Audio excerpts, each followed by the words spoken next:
No episódio do podcast A Casa é Sua, recebemos Diógenes Teles Fonseca, empresário e advogado atuante nas áreas pública, eleitoral e imobiliária. Diógenes construiu uma trajetória sólida baseada em conhecimento técnico. Durante a entrevista, Diógenes trouxe uma reflexão profunda sobre a conexão entre direito e empreendedorismo, mostrando como a atuação jurídica vai muito além da teoria e se torna uma ferramenta essencial para a construção de negócios estruturados, seguros e sustentáveis. Ele compartilhou sua visão sobre liderança, responsabilidade e a importância de entender o direito como um aliado do crescimento empresarial. Em um momento marcante do episódio, Diógenes também abriu espaço para contar sua história de vida e superação, revelando os desafios enfrentados ao longo da caminhada até se consolidar como referência em sua área. Com muita sinceridade, falou sobre as dificuldades para estudar, os obstáculos financeiros e emocionais, e como a disciplina, a persistência e o propósito foram decisivos para transformar desafios em conquistas. Um episódio inspirador, que mostra que conhecimento, atitude e determinação são pilares fundamentais para quem deseja crescer no direito, no empreendedorismo e na vida. Diógenes, deixa eu te fazer uma pergunta. Faça. Terminei a graduação em Direito, quero empreender. E aí, agora, o que eu faço, cara? Cara, essa é uma pergunta que não é usual na faculdade de Direito, né? Porque se tu fizer uma pesquisa, 95% dos alunos querem ir para a esfera pública. Sério? É.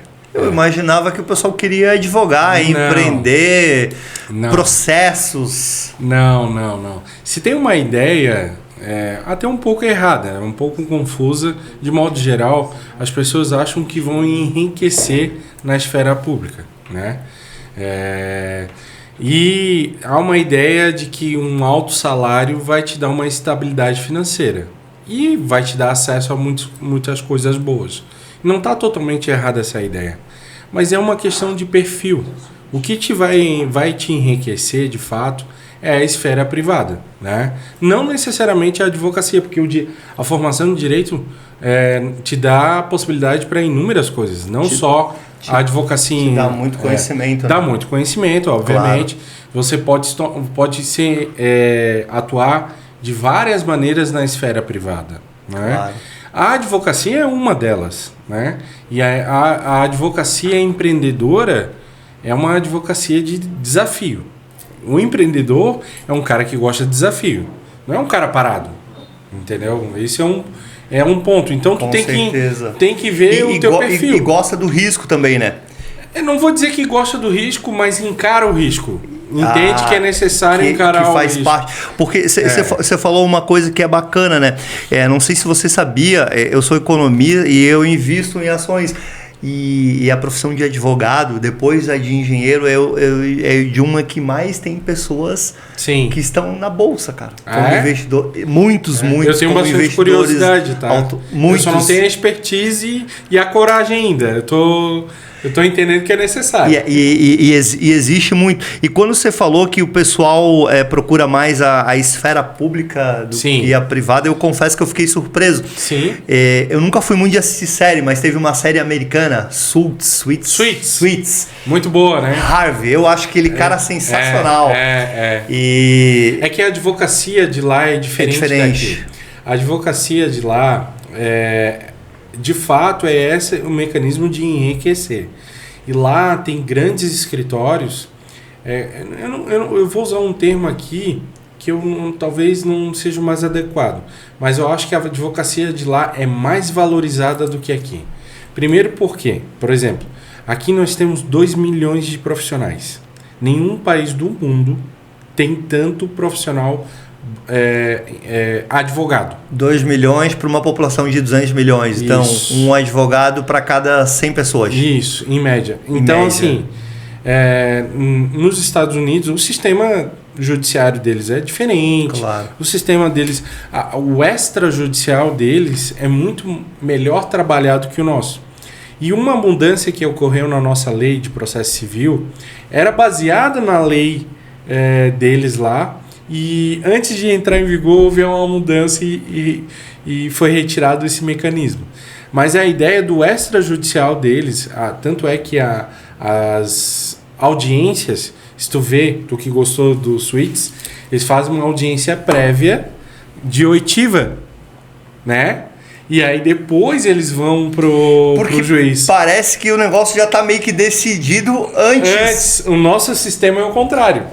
É uma surpresa, né? Você vai pro juiz e você fica aguardando a decisão. Exatamente. Daí depois tu produz a prova e tal e aguarda a decisão. E lá é dessa forma mesmo? É que assim, eu não tenho conhecimento aprofundado, assim. É claro que não deve ser 100% de acordo ali a série e tal. Deve ter algumas mudanças. Mas esse mecanismo dá certo para eles. Uhum. Eu quero te dizer isso. E assim, só para concluir, né? Da minha turma, né? Tu sabe que é uma peregrinação a faculdade de Direito. Com certeza. Você começa, todo mundo cheio, todo mundo fazendo festa e tal. Não foi tanto assim para mim. Vai afunilando. Então chega ali na terceira fase, 1/3 já foi embora. Chega na metade, metade da faculdade, mais da metade já caiu. E ao final é os gatos pingados, assim. Então começamos ali, eu acho que devia ter umas 70 pessoas e se formaram 15, 20. Né? Já começa por aí. Dessa galera que se formou, até tem um número alto, assim. Eu acho que uns 5 são advogados. E o restante... 25% no máximo. É um número que eu considero alto. E o restante não é advogado. Ou é um profissional de cartório, ou é um profissional... Não desmerecendo, obviamente. Claro. É funcionário público, ou assessor de magistrado. Temos um pessoal da minha turma muito bom. Pessoal bem qualificado. E eu vou te dizer... que alguém que começou do zero, eu acho que só tem eu. E isso é uma coisa interessante, né? Porque o profissional da área de direito se forma muita gente, né? Eu acho que o podcast vai ser muito legal para isso. Desculpa, não, tem outra amiga, a Luana, que ela também começou do zero. Ela não foi só eu a levada. Dois. E olha só que interessante. E é um empreendedorismo na veia, né? Porque você começa a trabalhar, você não tem faturamento. Você não tem cliente, né? Como é que você faz para começar? Porque você tinha parentes da área do direito? Não, eu tinha dois tios. Um era bacharel, mas não atuava. E tinha um tio que, de fato, é advogado, mas era autônomo. Certo. Ele fazia folha igual você há muito tempo. Sim. Ele era autônomo, mas não tinha um escritório, não tinha... assim, um perfil de advogado 100%, né, na veia. E o que acontece? Como é que funciona? A advocacia é como qualquer outro negócio. Você tem que lucrar. Você tem que ter nicho. Receita. Tem que ter receita. Sim. E como é que tu começa com um negócio quando tu não tem? Então, o primeiro objetivo é ter cliente, é ter causa. Porque quando você tem causa, você tem resultado. Quando você tem resultado, você tem referência. E aí você tem atuação. Né? Você tem condição de captar clientes. Claro. Então, o meu primeiro ano... Como é que foi teu primeiro cliente? Então, foi antes de eu passar na OAB. Eu já peguei um cliente que foi meu irmão. Que ele precisava de uma ação de uso capião. Peguei uma amiga que era advogada, vamos fazer, bora. Eu fiz tudo e ela assinou. Então esse foi o primeiro cliente, basicamente. Mas como é que funciona minha trajetória aqui? Eu, assim como outros colegas, também queria a esfera pública. Também tinha esse entendimento que no âmbito público me daria uma estabilidade e tudo mais. Tranquilidade. Claro. E eu com 13 anos decidi que eu ia fazer direito. Com 16 eu entendi que eu serviria para ser juiz. Passei a faculdade inteira, eu fiz estágio da primeira à 10ª fase. Muito difícil isso acontecer em vários lugares. Delegacia, na Advocacia Geral da União, eu fiz no IFSC, eu fiz no Banco do Brasil, fiz em escritórios também. E foi um aprendizado maravilhoso. Eu aprendi muita coisa do ponto de vista prático que me ajudou... no ponto de vista conceitual, entender como funcionavam as coisas. Claro. Me formei e eu não tive a oportunidade de, por exemplo, o único lugar que eu não fiz foi no Poder Judiciário, que era o local que eu queria... Que tu queria trabalhar. Exato. Não tive essa oportunidade. né, diante de uma série de coisas. Me formei, e aí quando você se forma, tu tem que passar na OAB num primeiro momento para você aspirar coisas maiores, porque para ser juiz hoje no Brasil, você tem que ter 3 anos de um dos requisitos, né? A prática jurídica. Então, a prática jurídica que é considerado fazer... Alguns estados consideram a Escola da Magistratura, que é a Escola dos Juízes, sim, que é uma pós-graduação também, ou a prática jurídica de fato advogando. Entre outros, assim, trocando em miúdos para não aprofundar, sim, é isso. Então, eu pensei assim, não, vou advogar, vou ter a prática jurídica, daqui a 3 anos eu reavalio e vejo as possibilidades para concurso para juiz. Fiz ali a preparação para a OAB, que já é um caminho relativamente pesado, não é fácil, né? Muitas vezes as pessoas têm muita dificuldade de conseguir êxito. E aí vem aquela coisa, eu entrei na faculdade com 18, me formei com 23, eu já tinha um apartamento, né, aquelas necessidades básicas, às vezes de tu sair com a namoradinha, sim, aquela coisa. Eu falei, não, eu tenho que sobreviver, então vou começar a advogar. E aí eu me coloquei aberto. Eu pegava as mais variadas causas, mas sempre com a condição de atuar, e se caso não tinha, eu atuava em parceria com alguém especialista na área. Então isso me deu uma abrangência maior. Eu não tinha escritório, a minha necessidade era uma necessidade, vamos dizer assim, primária. Então, de modo muito simples, direto, resolutivo, comecei a advogar, a ter resultado, e comecei a ter uma renda muito maior que a renda usual, por exemplo, de alguém que trabalhava num escritório grande, tipo esse do Suítes aí. Certo. Porque como é que funciona aqui no Brasil? Os associados, quem ganha um salário muito pequeno. E você tem que ter uma produção muito alta. E eu até me disponibilizei a passar por isso, porque tem oportunidades boas, né, nessa situação. Só que naquele momento o Brasil estava numa recessão financeira ali em 2016, 2017. Sim. Não estava num... A economia estava bem patinando. Exatamente. Então o que aconteceu? Não abriu essa oportunidade, você não pode parar. Havia uma série de necessidades, as pessoas vinham falar comigo, sabiam que eu tinha formação, né, que eu era advogado, já tinha. Então as pessoas vinham e eu lidava com cada situação com muito afinco, como é no dia de hoje, com vontade de resolver. E comecei a entender que ali existia um negócio que eu poderia sobreviver muito bem. Muito bem. E comecei a desmistificar muitas coisas que a gente achava que só teria no poder público. Comecei a ter acesso.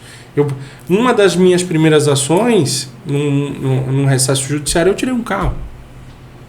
Um mandado de segurança. Houve uma necessidade. Eu falei, não, eu vou atuar e tal, e dando certo, você vai... E era um carro bom, assim. Então, é que eu já estava querendo comprar um carro, então ele tinha alguma coisa que eu queria, já matei ali. Então, a partir daquilo ali, eu comecei a entender que o advogado não era um pobre coitado que vendiam para mim na faculdade. Entendi que haveria um negócio que daria para sobreviver muito bem. Então, avancei, comecei a ter acesso, comecei a ter resultados, e dali clientes começaram a me indicar para outros. Hoje eu tenho clientes que eu estou na 8ª, 9ª atuação, né? E que deram certo. Mas assim, sempre de uma forma honesta, uma forma direta, uma forma reta, não inventando uma roda que não existe, né?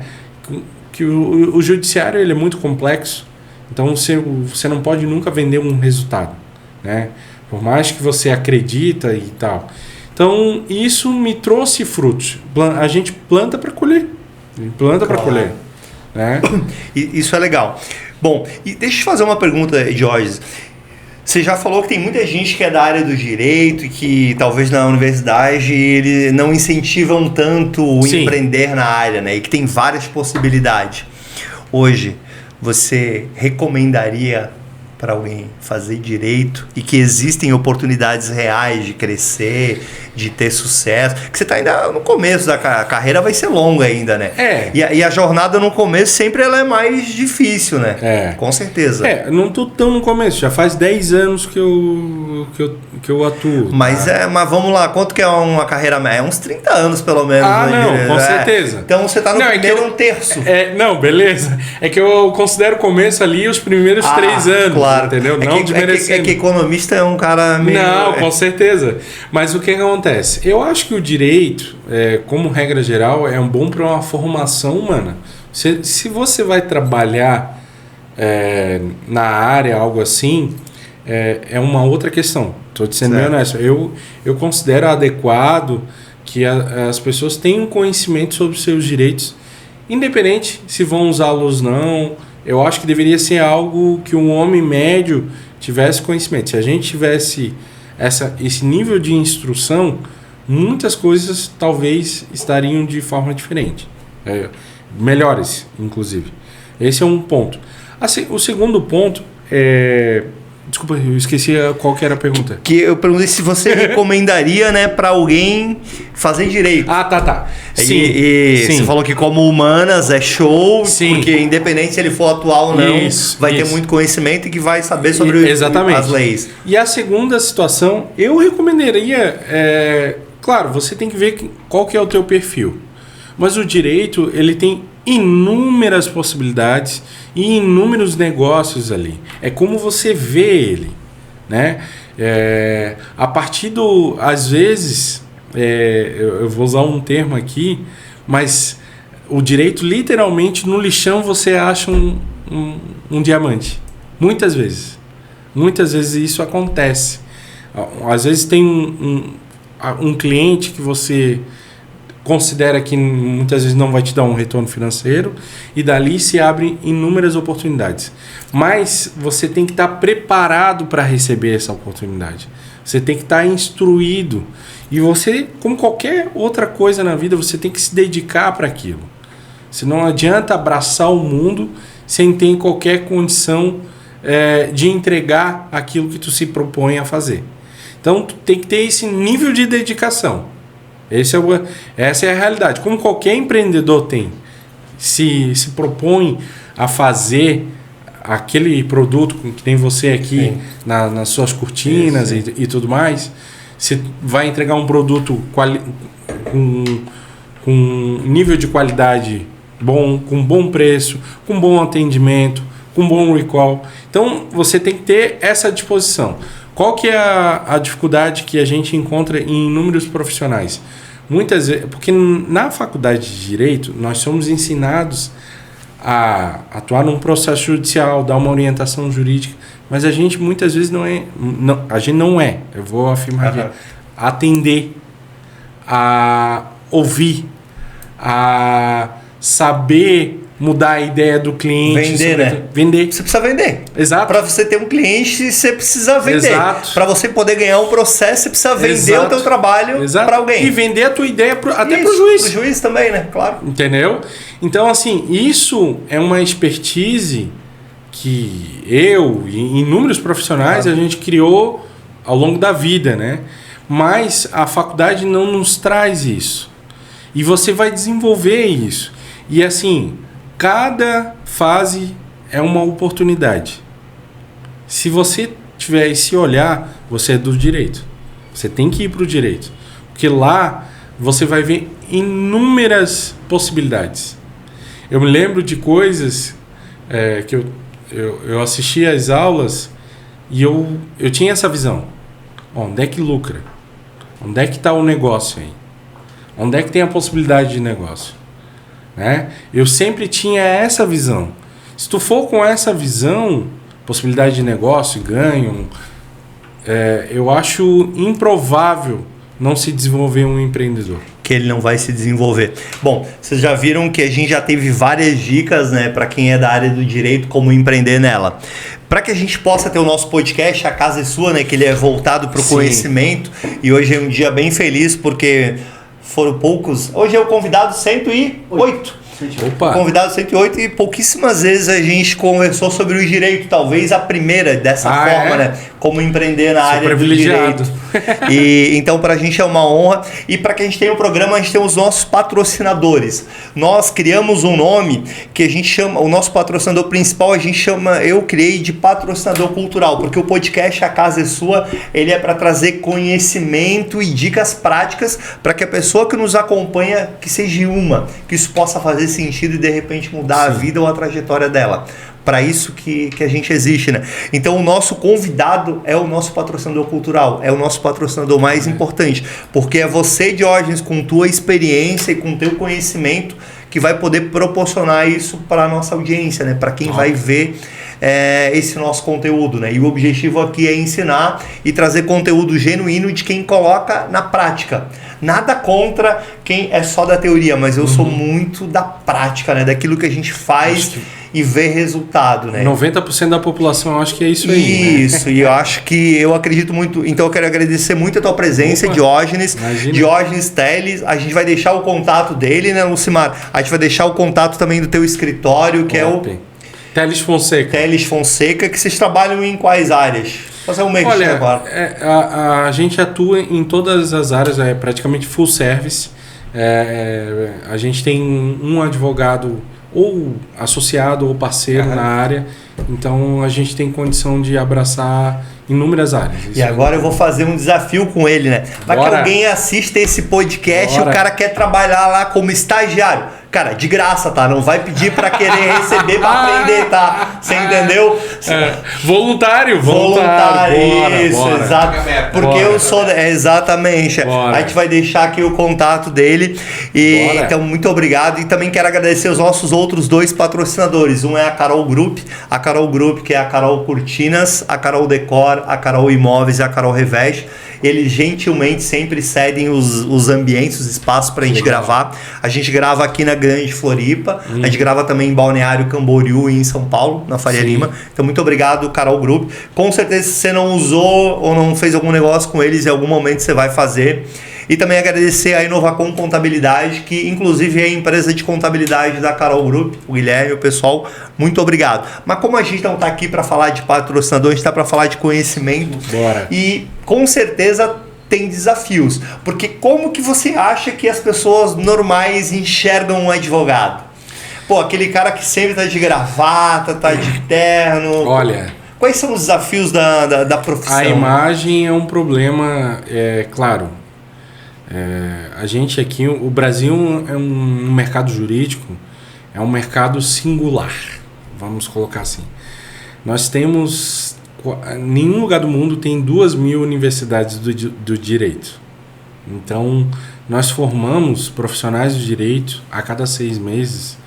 Esse número passa de 200, 150 mil. Então, a gente tem inúmeros profissionais e que são aprovados a cada 3 meses que tem um exame da OAB, né? É um pouco menos de 15% desse número. Então, a média ali tem 150, 200 mil inscritos. É aprovado de 15 a 17, 18, depende do exame. Entendi. Né? Então, a gente tem muito profissional na área. E aqui não tem nenhum juízo de valor, são dados que são publicados. Claro. E o que acontece a partir disso? Tem uma ideia, hoje não é mais assim, mas antigamente tinha uma recessão de mercado. Na década de 70, talvez, 80, a gente não tinha esse número grande de mercado. Então tinham profissionais que atuavam com uma certa reserva de mercado. Certo. Então, normalmente, como é que eu acredito, né, trazendo aqui, ainda não é um profissional bem visto. no médio, no homem leigo, ainda são pessoas que tem, quem é contratado tem muita desconfiança, muitas vezes são levados para um lado pejorativo, um lado negativo, né? E só tem oportunidade de mostrar o seu valor, de fato, ali lutando para o seu cliente. Quando o seu cliente está com um problemão, é o cara que salva, é o cara que... E é ele e sua mãe que acreditam em ti e não tem mais, assim. Então, assim, é um 880 na minha visão. Muitas vezes é mal interpretado por uma trajetória, e agora, como há muito profissional no mercado, essa imagem está se mudando. Nem sempre muito boa, mas há um volume muito grande de profissionais no âmbito jurídico, né? Então eu vejo assim, essa imagem é um cara assim que a galera entende que grande maioria tem que pagar, né? Tem que pagar para tê-lo ao seu lado, como qualquer outro profissional, mas é alguém que tem que tomar certos cuidados, porque ele pode passar a sua perna. Se tu conversar com qualquer homem no meio ambiente aí, sai na rua e pergunta, talvez tu vai escutar algo assim. Eu vou te ser bem honesto, não reflete a realidade. A grande maioria, eu também sou membro do Tribunal de Ética da OAB, daqui da seccional. Certo. A grande maioria dos profissionais, hoje nós temos aqui no estado, já passou de 90 mil advogados inscritos. A gente não tem um volume enorme de profissionais, de processos, de profissionais infratores, e desses ainda muitos são inocentados. Então, isso não reflete a realidade. A grande maioria são profissionais corretos, são profissionais que se dedicam muito para a resolução daquele problema e atender o cliente que está contratando. Essa é a verdade.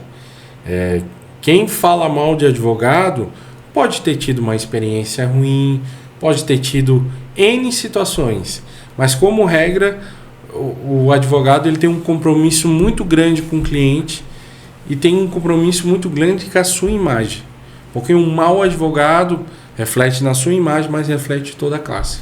Claro. E quais são os benefícios? Vou fazer direito, né? O que tem de bom nessa advogado? O que tem de bom nessa profissão? Cara, eu diria que o principal benefício é a liberdade. O que me deixava mais feliz é que quando eu comecei, ainda hoje tem um pouquinho disso. Eu não tinha escritório físico, né? E eu sempre estava com algum amigo ou alguém trabalhando junto comigo. Não sei se tu já viu aquele filme, um filme antigo do Denzel Washington, Dia de Treinamento.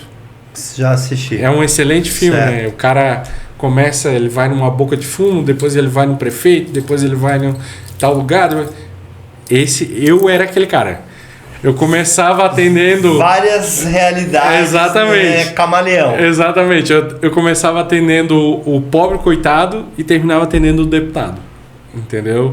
E isso me dava uma liberdade. Porque advogar é muito mais do que tu ficar atrás de um computador fazendo uma petição. Claro. Isso é um pedaço. Claro. Né? O advogar são construções que muitas vezes não vão te dar um ganho financeiro, mas vão te dar um ganho de imagem, vão te dar uma referência, que isso pode virar um ganho financeiro. Então, eu entendi que ter relações era um complemento da minha advocacia e que era algo que me dava felicidade, ser bem honesto.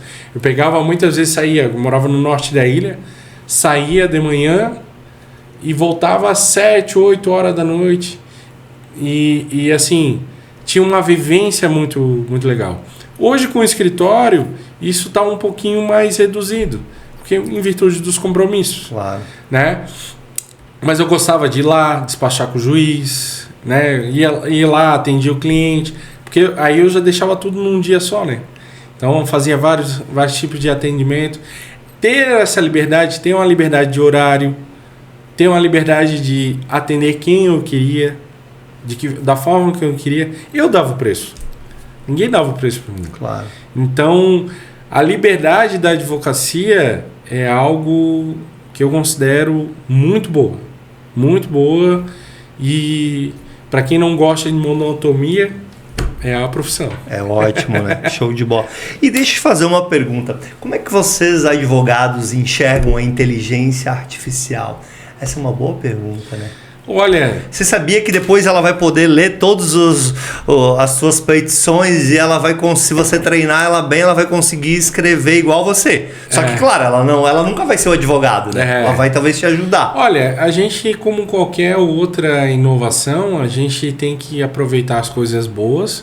Eu acho que é uma importante ferramenta se você souber utilizar ela. Isso é minha opinião pessoal, né? Não adianta você se utilizar dela sem saber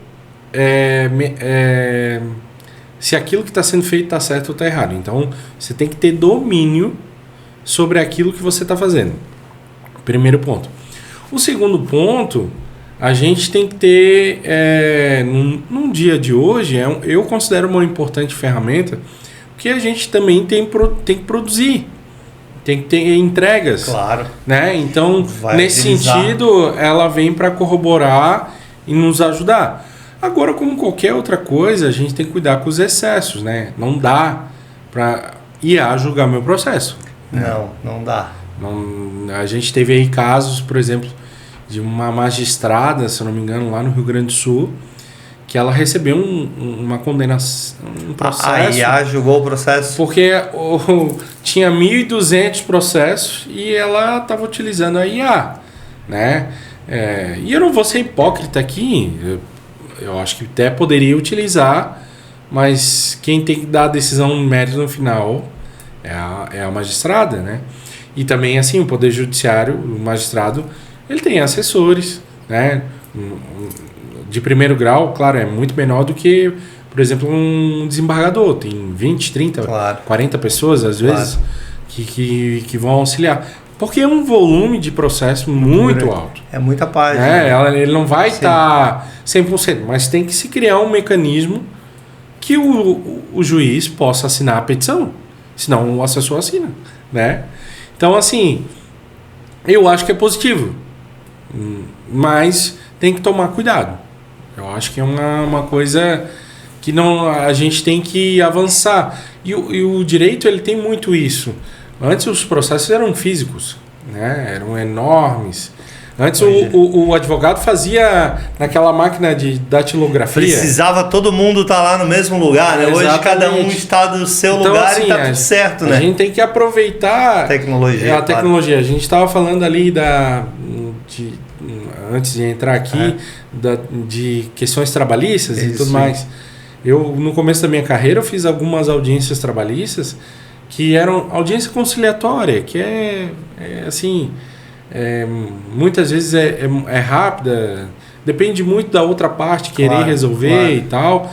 Então, assim, às vezes a pauta atrasava 1, 2 horas para uma audiência dessa.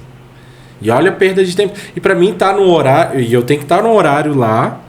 Para mim estar no horário lá, às vezes eu tenho que me deslocar do meu local. Vou dar um exemplo. Eu tenho que sair, por exemplo, do norte da ilha para estar na Palhoça. Às 8h30 da manhã. A nível Brasil, a gente está onde? A nível Brasil. Porque você...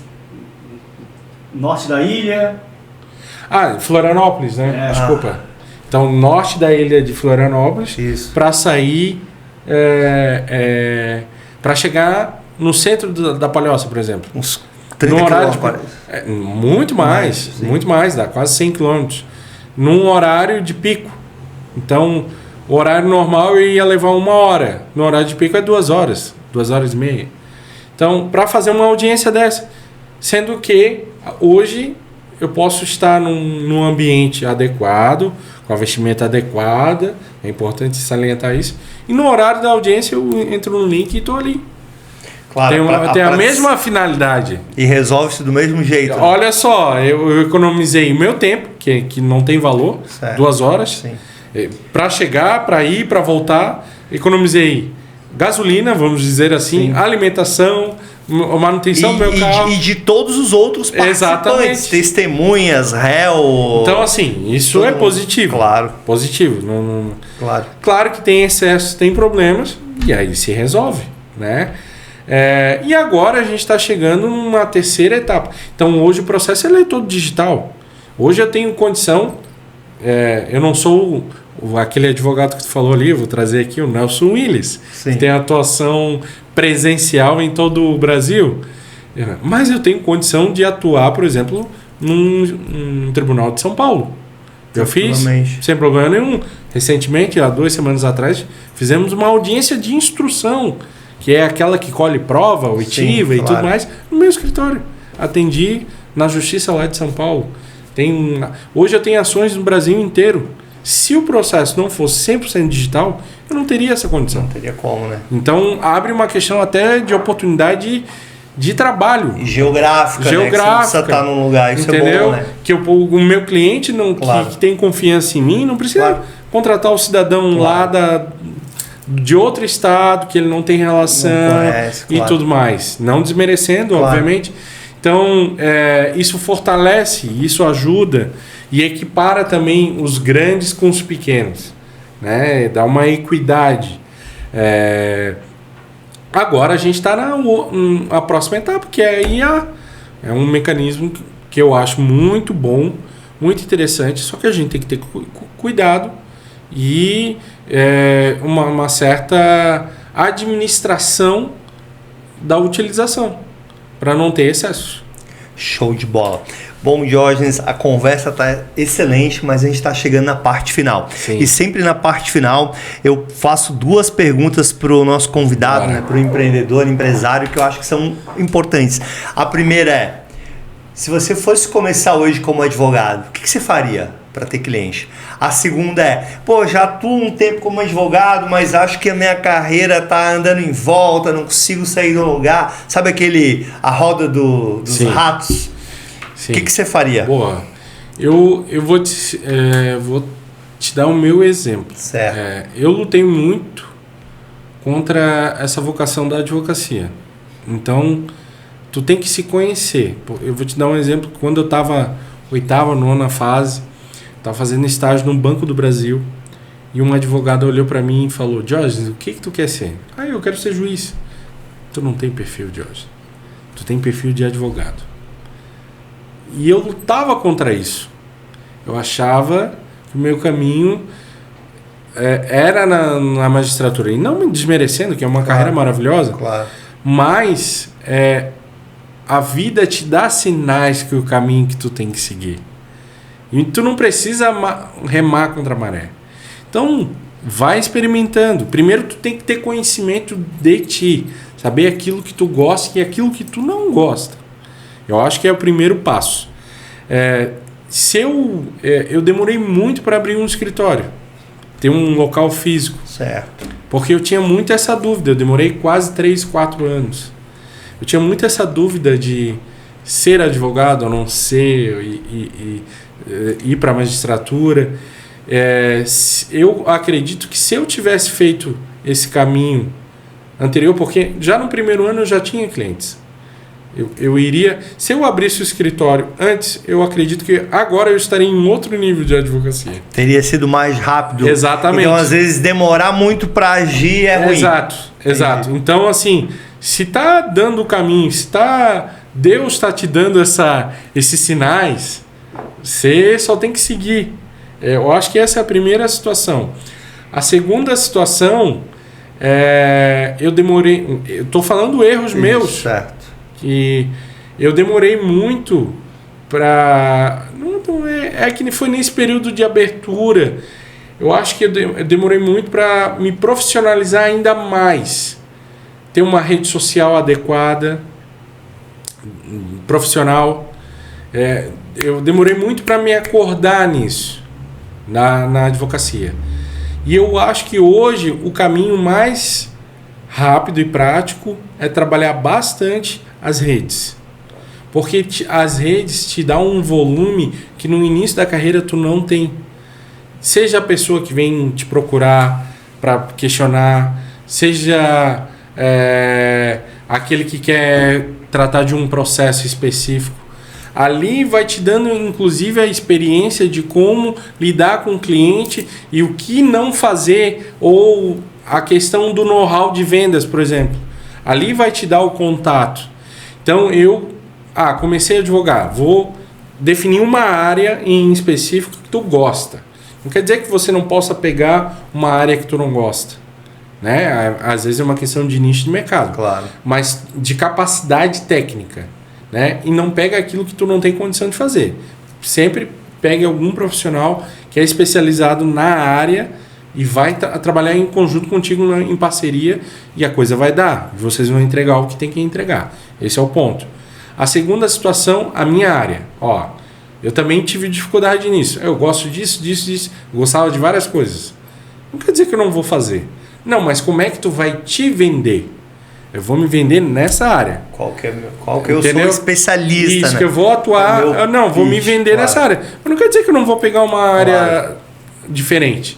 Claro. Mas, né? Vou me vender nessa área. Vou vender isso aqui. E vou investir mesmo. Às vezes um tráfego pago, às vezes é um profissional que vai te dar um know-how e te orientar. Vou investir nisso aqui e entender que você não pode ser o juridiquês. O cliente não quer um cara que fale data vênia. O cliente não quer esse cara. O cliente quer o cara... Isso? Data vênia é quando... O que é isso? Que você falou pro cliente, o que é isso? Exato. Não, mas a data vênia é um termo que é utilizado no direito sim. E que os advogados normalmente utilizam na sustentação oral. Uhum. Mas o que acontece? Eu vejo assim muita gente trabalhando, porque eu sou o profissional do currículo tal, que eu tenho isso, tenho aquilo.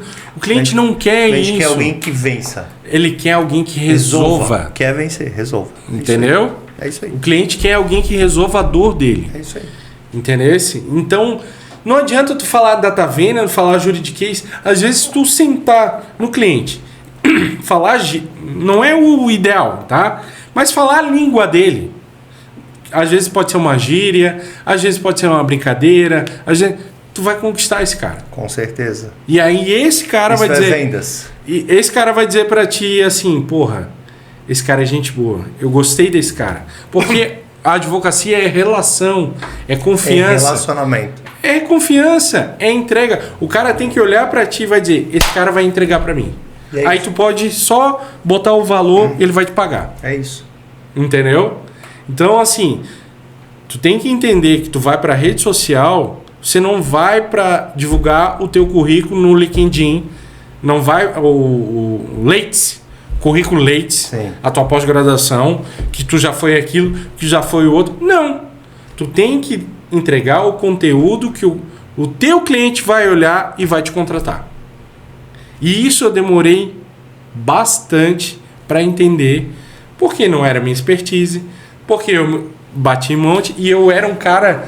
Você queria vender o que você queria. Isso. E você não queria vender o que eu quero. Isso. Comprar o que eu quero. E eu era um cara... Tem isso. Eu era um cara... Eu tinha uma expertise diferente. Eu era um cara como se fosse um advogado antigo. Eu era um cara do boca a boca. Ainda sou. Das relações. Porque eu tinha uma relação ali, eu ia resolver um problema, daquilo ali virava uma outra ação, resolvia um problema. Porque foi assim que eu comecei. Foi assim que eu comecei a minha trajetória.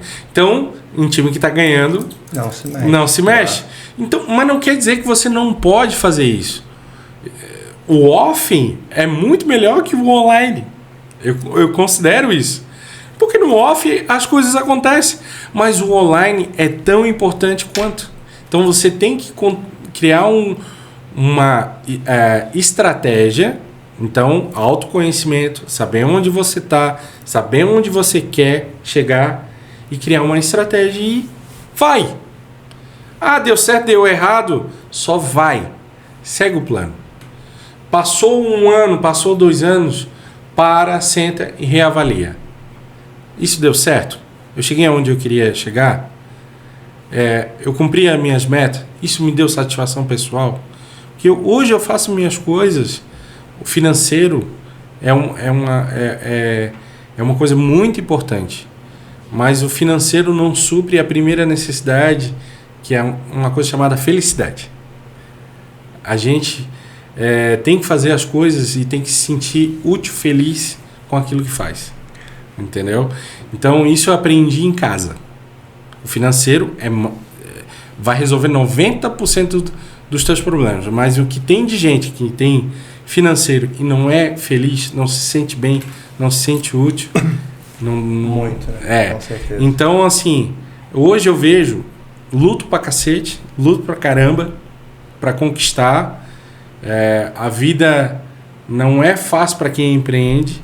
A gente já virou o mês, tem que correr atrás de tanto pra cumprir. A conta é certa. Entendeu? A conta é certa. Muitas vezes o que tá programado tem uma diferença razoável.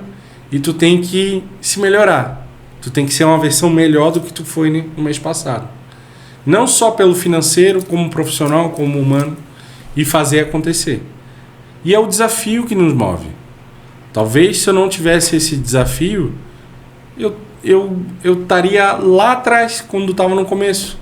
Se eu não tivesse a necessidade de pagar o meu AP, de dar a minha volta com a minha esposa, que hoje é esposa, claro, eu não teria vencido.